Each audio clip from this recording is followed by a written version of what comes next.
الرجیم بسم اللہ الرحمن الرحیم رب اشرح لی صدری ویسر لی امری واحلل عقدۃ من لسانی یفقہوا قولی۔ فصل پنجم، استاد اور شاگرد کے آداب اور آفات علم۔ کیونکہ علم حاصل کرنے کے لیے ضروری ہے کہ انسان کسی سے سیکھے۔ جیسے موسیٰ علیہ السلام کو ٹریول کرنا پڑا، کس لیے؟ رشد حاصل کرنے، نالج تو تھا ان کے پاس، وہ رشد اور وہ ڈیپ انڈرسٹینڈنگ حاصل کرنے کے لیے اور وہ پریکٹیکل ایگزامپلز دیکھنے کے لیے جو خضر علیہ السلام نے کر کے دکھائی۔ ان کو رشد کیسے دی؟ صرف باتوں سے؟ کیا ہوا تھا اس سفر میں؟ کچھ ایسے واقعات پیش آئے تھے، کچھ ایسے کام کیے تھے خضر علیہ السلام نے کہ جو حضرت موسیٰ علیہ السلام کی رشد کا یا ان کو حکمت عطا کرنے کا ذریعہ بنے تھے۔ تو رشد حاصل کرنے کے لیے علم اور وہ جو اندر کی گہرائی پیدا ہوتی ہے تجربے اور مشاہدے سے، ایکسپیرینس کرنے سے، استاد کی کمپنی میں رہنے سے، صحبت اختیار کرنے سے، کسی کو کام کرتا ہوا دیکھنے سے۔ انڈرسٹینڈ؟ کام کرنا صرف یعنی کھانا پکانا صرف ریسیپی بک پڑھنے سے نہیں آتا، جب تک کہ آپ کسی کو کرتا نہ دیکھیں۔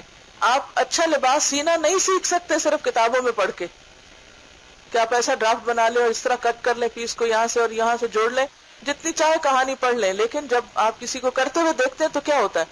طویل فاصلہ طے ہو جاتا ہے۔ مجھے یاد آتا ہے کہ ہمارے ایک ٹیچر تھے، انہوں نے بتایا ان کے جو سپروائزر تھے، اے جے آربری کا نام آپ نے سنا ہوگا، جس نے قرآن کا ٹرانسلیشن کیا، اچھی انگریزی ہے اس کی، کیمبرج میں تھے وہ۔ تو ہمارے جو ٹیچر تھے وہ انہوں نے کیمبرج سے پی ایچ ڈی کی تھی، تو وہ بتا رہے تھے کہ ایک دن میں لائبریری میں گیا تو اے جے آربری جو تھا وہ ڈھونڈ رہا تھا کہ سجدہ کیسے کرتے ہیں، یعنی کہ سجدہ کیسے کیا جاتا ہے۔ وہ ایک کتاب کے بعد ایک دیکھ رہا تھا، ایک کے بعد ایک دیکھ رہا تھا کہ ایکچولی سجدہ کا پریکٹیکل طریقہ کیا ہے، ہی couldn't figure out۔ تو انہوں نے کہا کہ میں آپ کو کر کے دکھا دیتا ہوں یا میں آپ کو لے جاتا ہوں کہ جہاں لوگ کرتے ہیں۔ It's just simple۔ اگر آپ بچے کو خود نماز نہ پڑھیں کبھی اور اسے کہیں آؤ میں تمہیں سجدہ کرنا بتاؤں کیسے کرتے ہیں، اور زبانی آپ کتنی لمبی کہانی کریں گے، پہلے آپ یوں جھکیں، پھر آپ یوں کریں، پھر زمین پہ ہاتھ رکھ دیں، ناک رکھتے ہیں، پھر پیشانی رکھتے ہیں، اور پھر گھٹنے ایسے رکھے، پھر بچہ سوال کرتے پاؤں کہاں ہوں گے، تو پھر کان کہاں ہوں گے، تو یہ سب کچھ عمل میں کیسے آتا ہے؟ وسجد وقترب کے ذریعے نہیں، وہ تو ایک انسٹرکشن ہے، یہ علم ہے۔ عمل کے لیے ضروری ہے کہ کرنے والے کو دیکھا جائے کہ وہ کیسے کرتا ہے۔ نبی صلی اللہ علیہ وسلم فرمایا کہ نماز اس طرح پڑھو جیسے مجھے دیکھتے ہو پڑھتے ہوئے۔ اسی طرح حج کے موقع پر فرمایا خذوا عنی مناسککم۔ تو یہ بے حد ضروری ہے کہ علم کسی استاد سے حاصل کیا جائے۔ کسی کا قول ہے وقد قیل من دخل فی العلم وحدہ خرج وحدہ، جو اکیلا علم میں داخل ہوا وہ اکیلا ہی نکل آیا، وہ اکیلا ہی رہا۔ اس کا کیا مطلب ہے؟ کہ جس نے علم کسی انسان سے نہ سیکھا، کسی استاد سے نہ سیکھا، اکیلے ہی کسی کتاب سے پڑھ کے سیکھ لیا یا کسی لیکچر کو سن کے سیکھ لیا، خرج وحدہ، تو جب وہ اس سے نکلے گا تو وہ ابھی بھی اکیلا ہی ہوگا۔ تو اس کے وضاحت میں لکھتے ای من دخل فی طلب العلم بلا شیخ، کہ جو علم حاصل کرنے کو نکلا بغیر استاد کے، خرج منہ بلا علم، تو وہ علم کے بغیر نکلا، کیونکہ وہ رشد اور وہ عمل نہیں آیا، کرنے کا طریقہ نہیں آیا۔ اذ العلم صنعۃ، کیونکہ علم ایک صنعت ہے، ایک سکل ہے۔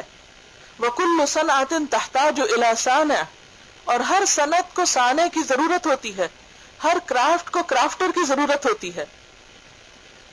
تو اس لیے بے حد ضروری ہے کہ علم کسی ماہر سے سیکھا جائے، کیونکہ جب تک کوئی ماہر نہ ملے تو انسان محض کتابوں سے وہ سب کچھ نہیں حاصل کر سکتا۔ لیکن جب انسان کسی استاد سے علم سیکھتا ہے تو اس کے لیے کچھ آداب اور مینرز بے حد ضروری ہیں۔ جیسے کسی بھی کام کو کرنے کے لیے کچھ اصول، ضابطے اور طریقے ہوتے ہیں، اگر وہ مینرز نہ ہو تو انسان پھر بھی دخل وحدہ اور خرج وحدہ ہوئی، وہ صحیح حکمت اور رشد اور عمل نہیں آتا۔ یہ لکھتے ہیں کہ شاگرد کو چاہیے کہ پہلے اپنے نفس کو ردی اخلاق اور مذموم صفات سے پاک کرے، یعنی سب سے پہلی چیز کیا ہے کہ با اخلاق ہو، پھر علم حاصل کرنے کی طرف متوجہ ہو۔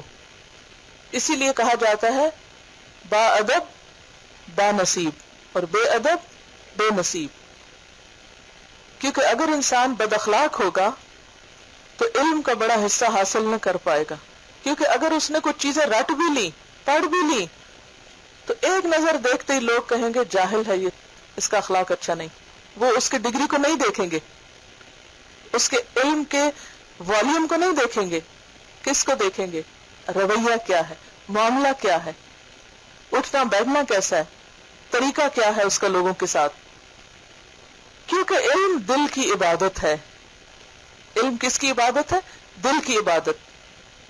اسے چاہیے کہ دنیاوی معاملات میں مشغول کرنے والے تعلقات کو ختم کر دے، یعنی ایسی مجلسوں اور ایسے دوستوں اور ایسے لوگوں کے ساتھ تعلقات ختم کرے کہ جو اس کو دنیا میں الجھاتے ہیں. کیونکہ جب فکر تقسیم ہو جائے، یعنی ہماری سوچ ڈیوائیڈڈ ہو، تو حقائق کا ادراک نہیں کر سکتا، یعنی چیزوں کی ڈیپتھ تک آپ نہیں پہنچ سکتے when you are divided. سلف صالحین علم کو ہر چیز پر ترجیح دیا کرتے تھے، یعنی جو بڑے بڑے علماء گزرے ہیں انہوں نے پھر علم کو اپنی پرائرٹی نمبر 1 رکھا. اور یہ صرف اس دور میں نہیں، آج بھی آپ دیکھیں کہ جو لوگ کسی خاص فن میں ماہر ہوتے ہیں اور جو ان کی پہلی پرائرٹی ہوتی ہے وہ سب سے پہلے ہوتا ہے، باقی سب چیزیں اس کے تابع ہوتی ہیں. ہر چیز سیکنڈری ہو جاتی ہے ان کے سامنے، خواہ وہ دنیا ہی کے لیے کام کر رہے ہیں، خواہ وہ کسی لیب میں کھڑے ریسرچ کر رہے ہیں. امام احمد کے متعلق مروی ہے. کون تھے امام احمد؟ احمد بن حنبل، کہ آپ نے 40 سال کے بعد نکاح کیا. He was 40. کیونکہ 40 سال تک کی عمر میں سیکھتے سکھاتے، خیر ان کا سیکھنا سکھانا تو بڑھاپے تک جاری رہا، لیکن 40 سال انہوں نے اپنے آپ کو وقف کر دیا.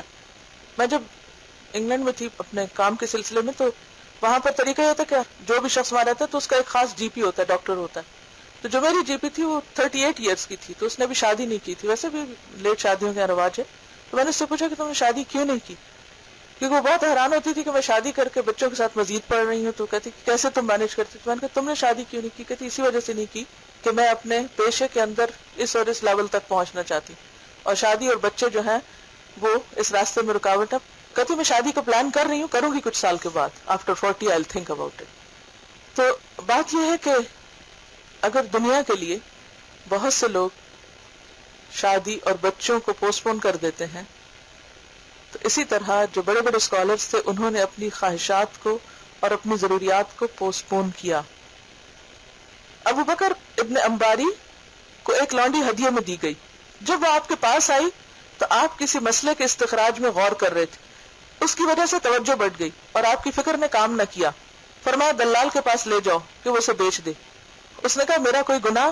آپ نے کہا کوئی گناہ نہیں، بات یہ کہ میرا دل تجھ میں مشغول ہو گیا اور میرا توجہ نہ رہی علم کی طرف، اور تیرے جیسی عورت کی قدر و منزلت اتنی نہیں کہ مجھے میرے علم سے روک دے. یعنی میں نہیں چاہتا کہ کوئی بھی چیز میرے اس راستے کی رکاوٹ بنے. شاگرد پر لازم ہے کہ اپنے آپ کو اس طرح استاد کے سپرد کرے جیسے مریض اپنے آپ کو طبیب کے حوالے کر دیتا ہے، یعنی اس پہ ٹرسٹ کرے اور اس کی رائے کا احترام کرے اور اس کے کہے کو درست مانے. استاد کے ساتھ تواضع کے ساتھ پیش آئے، یعنی ہمبل ہو، اور اس کی خدمت میں مبالغہ کرے. مبالغہ کا کیا مطلب ہے؟ یعنی عام لوگوں کے ساتھ جتنا اچھا پیش آتا ہے، ان کی خدمت کرتا ہے، اس سے زیادہ کرے. عبداللہ بن عباس رضی اللہ عنہ زید بن ثابت رضی اللہ عنہ کی رکاب تھام لیتے تھے اور کہتے ہمیں علماء سے ایسا ہی سلوک کرنے کا حکم دیا گیا ہے، یعنی عزت میں، احترام میں، ان کو زیادہ یکسوئی دینے میں. اگر شاگرد کسی ایسے آدمی سے استفادہ کرنے سے گریز کرے جو اس میں مہارت کی شہرت نہ رکھتا ہو، بعض لوگ تو ہوتے ہیں نا کہ فن کے بہت بڑے بڑے علماء ہوتے ہیں اور ہر شخص ان کی طرف دوڑتا ہے، ہر شخص کو دل چاہتا ہے کہ میں اس کا شاگرد بنوں، لیکن بسا اوقات ایسے مواقع نہیں ہوتے، یہ بہت کم مواقع ملتے ہیں. جیسے آپ یہاں دیکھیں کہ ایک دفعہ شیخ ولید بسیونی یہاں آئے ہیں، یا اسی طرح شیخ یاسر قاضی جو ہے کبھی کبھار آتے ہیں، تو ہر روز اویلیبل نہیں ہوتے. لیکن اب آپ کہیں کہ میں اس کے بعد تو کسی اور سے کچھ سیکھ ہی نہیں سکتا، اور جب تک وہ مجھے نہ ملے میں تو کچھ پڑھوں گا نہیں، اور کسی اس سے کم تر درجے کے شخص کے پاس تو مجھے جانا ہی نہیں. تو یہ کیا ہے؟ تکبر ہے. العلم یضیع بین الحیاء والکبر. جب حیا اور کبر یعنی تکبر آتا ہے تو علم چلا جاتا ہے، ضائع ہو جاتا ہے. تو بعض اوقات ایک شخص آپ کو اویلیبل ہے، ایک استاد موجود ہے، لیکن وہ اس درجے کا ماہر نہیں جس درجے کا آپ چاہتے ہیں. تو کہتے ہیں کہ خواہ وہ مشہور نہ بھی ہو اس فن میں تو بھی فائدہ اٹھاؤ، جتنا کوئی سکھا سکتا ہے اتنا اس سے سیکھ لو. تو اگر کوئی ایسا نہیں کرتا تو وہ بد نصیب ہے، کیونکہ حکمت مومن کی گمشدہ چیز ہے، حکمت مومن کی ضرورت ہے، وہ اسے جہاں بھی پائے لے لے، چاہے کسی مشہور عالم کے پاس، ایکسپرٹ کے پاس، یا کسی درمیانے درجے کے عالم کے پاس، جہاں بھی اس کو ملے اسے لینے کی کوشش کرے۔ شاگرد کو چاہیے استاد کی رائے کے سامنے اپنی رائے چھوڑ دے، کیونکہ استاد کی غلطی بھی شاگرد کے لیے اس کی رائے کے مقابلے میں مفید ہے۔ کیوں؟ اس لیے کہ جو علم استاد کا ہے وہ شاگرد کا نہیں، جو تجربہ اس کا ہے وہ دوسرے کا نہیں۔ یعنی رائے دینے میں تو منع نہیں ہے، صحابہ کرام نبی صلی اللہ علیہ وسلم کے سامنے اپنی رائے پیش کرتے تھے، اللہ سبحانہ وتعالیٰ نے ان کو حکم دیا وَشَاوِرْهُمْ فِي الْأَمْرِ کہ صحابہ کرام سے مشورہ کیجئے، وَأَمْرُهُمْ شُورَى بَيْنَهُمْ، لیکن طریقہ کار کیا ہوتا تھا کہ سب اپنی اپنی رائے دے کر خاموش ہو جاتے اور اس کے بعد جو آپ کو رائے درست لگتی اس پر عمل کرتے، اور دوسرے لوگ پھر اس رائے کو قبول کر لیتے خواہ ان کو پسند نہ بھی ہوتی، اس میں بحث اور اصرار نہیں کرتے تھے۔ حضرت علی رضی اللہ عنہ نے فرمایا تجھ پر عالم کا یہ حق ہے کہ تو قوم کو عام سلام کہے لیکن عالم کو خصوصی سلام کا تعظیماً ہدیہ پیش کرے، یعنی فرق ہونا چاہیے معاملے میں، اور اس کے سامنے مؤدب بیٹھے، یعنی ادب سے بیٹھے، اور اس کے پاس اپنے ہاتھ سے اشارہ تک نہ کرے، نہ آنکھ سے بے باکانہ دیکھے۔ بے باک دیکھنے کا مطلب یہ کہ گھور کے دیکھنا، اور اگر کوئی بات جیسے رائے کے خلاف ہے یا سمجھ نہیں آئی تو ایک کریٹیکل نگاہ سے دیکھنا اور اس طرح لک پاس کرنا کہ جس سے دوسرا شخص لیٹ ڈاؤن ہو۔ مثلا قرآن پاک میں آتا نا کفار کے بارے میں لَيُزْلِقُونَكَ بِأَبْصَارِهِمْ لَمَّا سَمِعُوا الذِّكْرَ وَيَقُولُونَ إِنَّهُ لَمَجْنُونَ۔ کفار مکہ جب نبی صلی اللہ علیہ وسلم کی مجلس میں ہوتے یا کبھی قرآن آپ سے سنتے تو آنکھوں ہی آنکھوں میں آپ کو کھا جاتے، یعنی ایسی نفرت انگیز نگاہوں سے دیکھتے تاکہ آپ جو بات کہنا چاہ رہے ہیں وہ کہہ نہ پائیں۔ یعنی یزلقون، زلق ہوتا پسلانا، لیزلقونک بابصارہم، کیونکہ بعض اوقات آپ نے دیکھا ہوگا کہ اگر آپ کو کوئی بہت گور سے دیکھے تو آپ بات کرنے میں نروس ہو جاتے ہیں، تو آپ وہ میسج کنوے نہیں کر پاتے۔ یعنی توجہ سے دیکھنا، غور سے دیکھنا، دیکھ کر سمجھنے کی کوشش کرنا، یہ تو منع نہیں ہے۔ یہاں ان لکس کی بات ہے کہ جس میں ایک حقارت اور ایک نفرت ہوتی، تو اس کا نقصان کیا ہوگا کہ انسان جو پڑھا رہا ہے وہ نروس ہو جائے گا اور وہ نہیں دے سکے گا جو وہ دے سکتا ہے، اور نقصان کس کا ہوگا؟ لینے والے کا ہی ہوگا نا۔ اور نہ جواب دینے میں اس کی مدد کرے، یعنی جب تک وہ خود نہ کہے تو بیچ میں لقمے نہ دے، جب وہ سست ہو تو اصرار نہ کرے، کیونکہ انسان ہے نا، تک بھی جاتا ہے، کیونکہ اس زمانے میں ایسے اسٹرکچرڈ کورسز نہیں ہوتے تھے، علماء اپنی سیٹ پہ ہوتے، لوگ آتے رہتے، مثلا صبح سے لے کے ظہر تک پڑھا رہے ہیں، تہجد سے لے کے فجر تک پڑھا رہے ہیں، عصر سے لے کے مغرب تک پڑھا رہے ہیں، مغرب سے عشاء تک پڑھا رہے ہیں، تو اس میں کیا ہوتا تھا کہ لوگ وقتاً فوقتاً جس کے پاس جو وقت ہوتا ہے یا جو بھی اسکیجول ہوتا ہے، لوگ آتے جاتے اور چلتے جاتے۔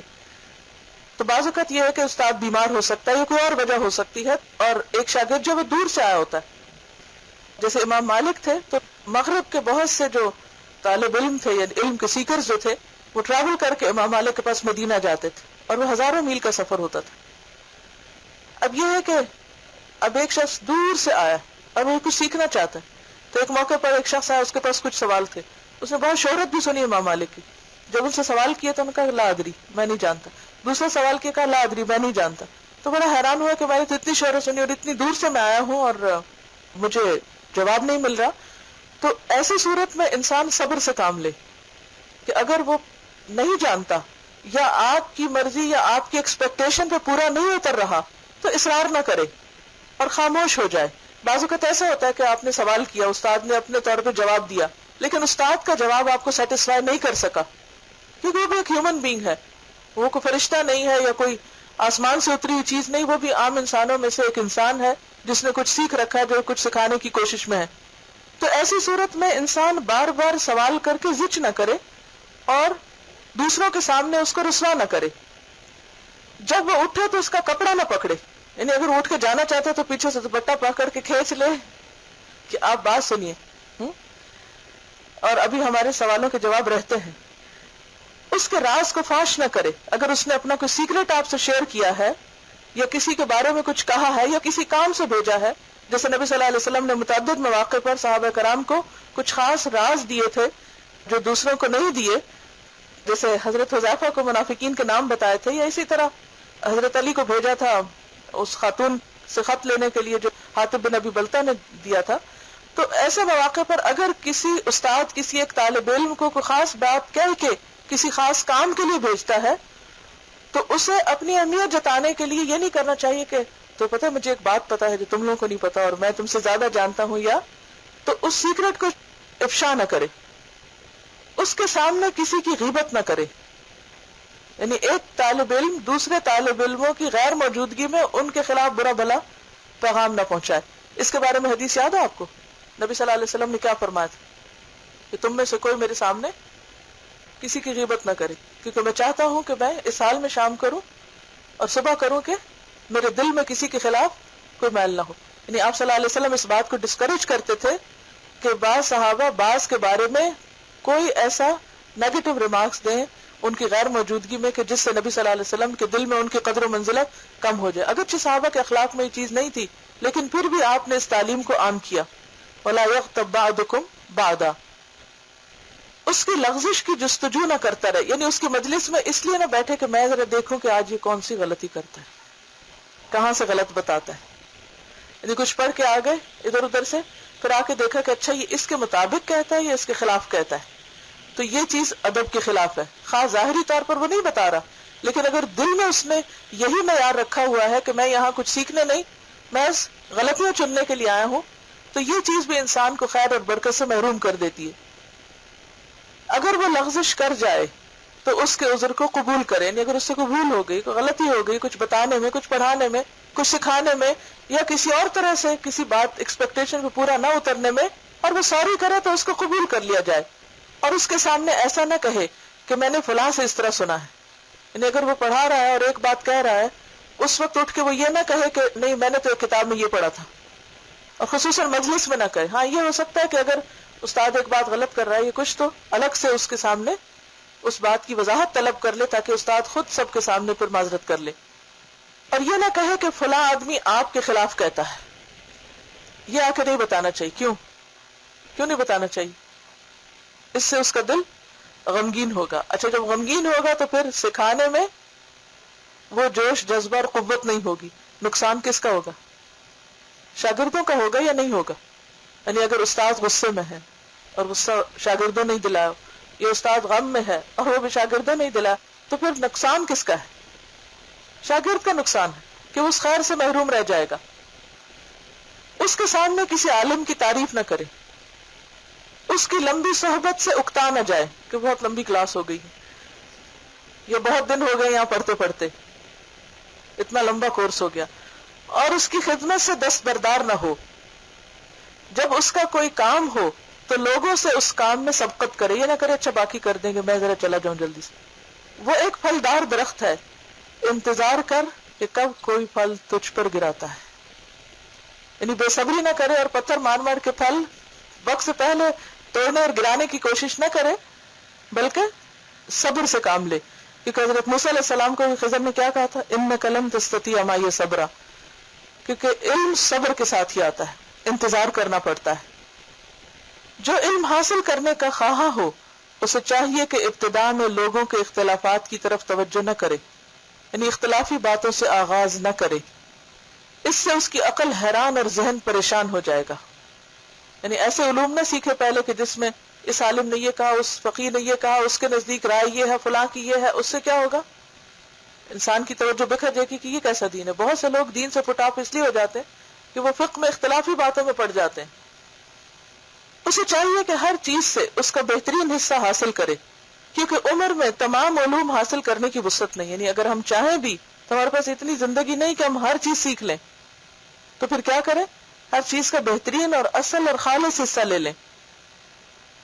بس لازم ہے کہ اپنا پورا وقت بہترین علم پر صرف کرے، اور وہ آخرت سے تعلق رکھنے والا علم ہے جس سے وہ یقین حاصل ہوتا ہے جو حضرت ابوبکر صدیق رضی اللہ تعالی عنہ کو حاصل ہوا. ان کو دوسروں کی نسبت یہ کیوں حاصل ہوا؟ کیونکہ ان کو دوسروں کی نسبت زیادہ طویل صحبت حاصل ہوئی.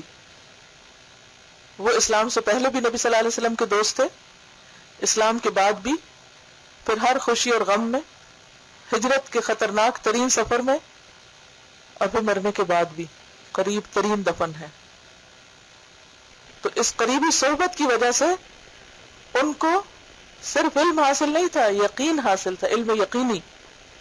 تو کہتے ہیں کہ حضرت ابوبکر صدیق کا مقام نبی صلی اللہ علیہ وسلم کے بعد کیوں ہے؟ ان کے علم کی وجہ سے نہیں، ان کے یقین کی وجہ سے. یہاں تک کہ رسول اللہ صلی اللہ علیہ وسلم نے اس کی شہادت دی اور فرمایا ابو بکر جو تم پر سبقت لے گئے ہیں تو وہ نماز روزے سے نہیں لے گئے، وہ دل کے یقین سے آگے بڑھے ہیں. معراج کے سفر میں کیا ہوا تھا؟ جب بہت سے لوگ شک میں پڑ گئے تھے تو انہوں نے کیا کہا؟ اگر وہ کہتے ہیں تو سچ کہتے ہیں. اسی سے ان کا نام کیا پڑا؟ صدیق. یہ تو شاگرد کے فرائض تھے. اسی طرح استاد پر بھی کچھ فرائض عائد ہوتے ہیں، کیونکہ دو طرفہ معاملہ ہوتا ہے نا، صرف ایک طرف سے نہیں. یعنی صرف شاگردی کے اوپر ساری ذمہ داریاں نہیں، استاد پر بھی کچھ ذمہ داریاں ہیں علم کے سیکھنے اور سکھانے کو بہترین بنانے کے لیے. اور ان میں سے شاگردوں پر شفقت بھی ہے. پہلی چیز جو استاد کے لیے لازم ہے، فرض کے درجے میں ہے، وہ کیا ہے کہ وہ کیا کرے اپنے شاگردوں کے لیے؟ شفقت و مہربانی کا سلوک. نبی صلی اللہ علیہ وسلم کی صفات کیا ہیں؟ وَكَانَ بِالْمُؤْمِنِينَ رَءُوفًا رَحِيمًا. کہاں ہے یہ آیات، کہاں ہے یہ صفات نبی صلی اللہ علیہ وسلم؟ وَكَانَ بِالْمُؤْمِنِينَ رَءُوفًا رَحِيمًا، سورۃ التوبہ میں، کہ نبی صلی اللہ علیہ وسلم مومنوں کے ساتھ کیسے ہیں؟ رؤوف. رؤوف رأفت سے ہے، باپ جیسی محبت اور شفقت. اور رحیمہ انتہائی مہربان ہونا. کیونکہ جو استاد اس صفت سے خالی ہوتا ہے، نرمی سے خالی ہوتا ہے، شفقت اور محبت سے خالی ہوتا ہے، وہ استاد کہلانے کا حقدار نہیں. وہ اپنی عزت بھی کھو دیتا ہے، شاگرد بھی کھو دیتا ہے، اور وہ فیض نہیں پہنچا سکتا جو اسے پہنچانا چاہیے. تو بہت سا علم استاد کی سختی کی وجہ سے ضائع ہو جاتا ہے، کیونکہ طبیعتیں مختلف ہوتی ہیں. سب لوگ اتنے اسٹرانگ نہیں ہوتے علم میں یا ایمان میں کہ وہ سختی برداشت کر سکے. کچھ لوگ ہوتے ہیں کہ جو ہر حال میں، اچھے اور برے سب حالات میں آگے بڑھ سکتے ہیں، لیکن سب لوگ ایسے نہیں ہوتے، بلکہ میجورٹی نہیں ہوتی. تو اس لیے اگر آپ استاد بننا چاہیے، کسی کو کچھ سکھانا چاہیں، تو پہلی چیز جو آپ کے اندر ہونی چاہیے وہ انتہائی نرمی، شفقت، رحمت. ان کو اپنی اولاد کی طرح سمجھے اور علم سکھانے پر کسی معاوضے کا طلبگار نہ ہو. کوئی شرط پیش نہ کرے کہ تم میرے لیے یہ اور یہ لاؤ، اتنے پیسے ادا کرو، یا اتنی میری خدمت کرو، یا ایسا اور ایسا کام کرو تو پھر میں تم کو سکھاؤں گا. علم کا سکھانا دین میں انکنڈیشنل ہوتا ہے. ان کو اپنی اولاد کی طرح سمجھے، علم سکھانے پر کسی معاوضے کا طلبگار نہ ہو، نہ ان سے جزا اور شکریہ کا خواہش مند رہے. یعنی اتنی بے نیازی اس میں کہ وہ شکریہ کا بھی انتظار نہ کرے کہ کسی نے شکریہ ادا کیا ہے تو میں آگے بڑھوں ورنہ نہیں. لا نريد منكم جزاء ولا شکورا. اگر کھانا کھلانے پر ایک مومن کا یہ رویہ ہونا چاہیے کہ کھلا کر جزا اور شکریہ نہ چاہے، تو علم سکھا کر بھی جزا اور شکریہ کی توقع نہیں رکھنی چاہیے. اس کا یہ مطلب نہیں کہ شاگرد کو شکر گزار ہی نہیں ہونا چاہیے. وہ اپنے طور پر جو نعمت اسے ملے، فَأَمَّا بِنِعْمَةِ رَبِّكَ فَحَدِّثْ، اسے اپنے طور پر نعمت کا شکرانہ ادا کرنا چاہیے، لیکن استاد کو ڈیمانڈ نہیں کرنا چاہیے. یاد رکھیے، عزت ڈیمانڈ کر کے نہیں ملتی، محبت ڈیمانڈ کر کے نہیں ملتی. یہ وہ چیزیں جو دینے سے ملتی. اگر آپ دیں گے تو آپ کو ملے گا. اگر آپ کسی کو عزت نہیں دیتے تو آپ کو بھی نہیں ملے گی. اگر آپ محبت نہیں دیتے تو آپ کو بھی نہیں ملے گی. آپ مہربان اور شفیق نہیں تو آپ کے ساتھ بھی مہربانی نہیں کی جائے گی. کرو مہربانی تو اہل زمین پر، خدا مہربان ہوگا عرش بری پر. ماں باپ بھی بچوں سے کبھی شکریہ نہیں چاہتے کہ وہ ہمیں تھینکس بولے یا کسی طرح کبھی شکریہ ادا کرے یا ان کے لیے کچھ کر کے دیں، بلکہ صرف اللہ تعالیٰ کو خوش کرنے کے لیے پڑھائے. شاگردوں پر کچھ احسان نہ رکھے بلکہ ان کی قدر کرے. کیا قدر؟ کہ انہوں نے اپنے آپ کو سیکھنے کے لیے پیش کیا ہے، کہ انہوں نے اپنے دلوں کو علم کی زراعت کے سبب اللہ کے تقرب کے لیے تیار کیا ہے. اور یوں ان کی مثال اس آدمی جیسی ہے جو کسی کو عاریتاً زمین کاشت کرنے کے لیے دے. عاریتاً یعنی ادھاری، لینڈ کرے، زمین دے اپنا، مثلا آپ کسی کو اپنا گارڈن دے دیتے ہیں کہ یہاں جو چاہے اگا لیں، تو طالب علم بھی کیا کرتے ہیں، اپنا آپ پیش کرتے ہیں استاد کو کہ آپ اپنے لیے صدقہ جاریہ اگا لیں، ہم کو سکھا دیں جو سکھانا ہے، اور سکھا کر اجر کما لیں۔ کتنی خوبصورت مثال ہے۔ معلم کو تعلیم کی مزدوری صرف اللہ تعالیٰ سے طلب کرنی چاہیے۔ سلف صالحین تو شاگرد کا ہدیہ بھی قبول نہیں کرتے تھے تاکہ وہ کسی طرح کی جزا میں شامل نہ ہو جائے۔ استاد کا فرض ہے کہ شاگرد کی خیرخواہی میں کوئی دقیقہ فروگزاشت نہ کرے، یعنی کسی وقت بھی اس سے غافل نہ ہو، فکر میں رہے۔ جیسے ماں باپ اپنے بچوں سے غافل نہیں ہوتے، تو اسی طرح استاد کا بھی فرض ہے کہ وہ کسی وقت ان سے غافل نہ ہو، ان کو بھولے نہیں، اور خصوصاً پڑھانے کے اوقات میں کوتاہی نہ کرے، ٹال مٹول سے کام نہ لے، انہیں بڑے اخلاق سے تعلیم دے، اشارتاً بھی ڈانٹ ڈپٹ نہ کرے، کیونکہ اس سے ذہنی پستی پیدا ہوتی، ڈی مورلائز ہوتے ہیں اور انہیں کانفیڈنس لوز کر جاتے ہیں شاگرد۔ استاد کا فرض ہے کہ شاگرد کے فہم و فراست اور عقل کی مقدار معلوم کرے، ان کا لیول کیا ہے، یہ استاد کا فرض ہے۔ اس کو ایسی چیز نہ بتائے کہ اس کا فہم اس کا ادراک نہ کر سکے، یعنی ان کو وہ چیزیں نہ سکھائے جو ان کی سمجھ میں نہ آتی ہوں، اور اس کی عقل اس کے احاطے سے، یعنی اس کو انکمپس کرنے سے معذور ہو کہ وہ اندر جا ہی نہیں رہا کچھ، ایسی چیز جو وہ گراسپ نہ کر سکیں، کانسیپٹ اتنے اونچے نہ ہو کہ وہ اندر ہی نہ اترے۔